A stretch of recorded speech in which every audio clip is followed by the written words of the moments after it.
过去3冬的疫情对艺文工作者来讲影响是真大。台北市艺术创作者职业工会今仔公布一份调查，指出讲有3成的人因的收入减少超过一半，有2成的人因为生活压力大到需要去看医生。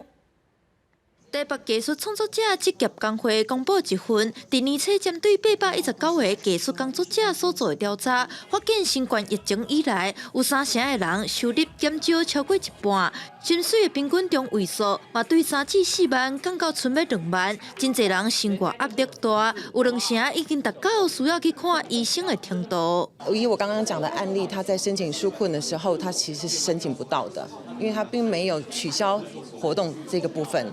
有视觉艺术家档期搁伫咧，不过疫情期间无人买票，嘛无法度申请补助。工会调查嘛发现，3冬来，才一半人摕到纾困金。另外，因为工会形态的关系，有签合约的人本地就少。这个调查嘛，敢若3成3。地需要申请艺文吉难救助的时，真侪人欠证明。艺术团体就呼吁政府补助的身份认定要放零。 那在没有签约保障工资报酬的情况下呢，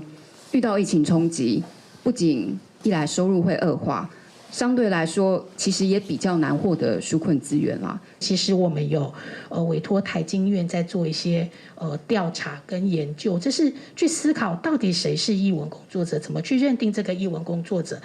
工会27透过立委开记者会，与会立委要求文化部6月底进前公布艺文工作者的身份认定的机制。文化部代表承诺会参考韩国、法国的经验，搁予因一寡时间，予文件将促条例规划搁较完备。记者连日台北采访报道。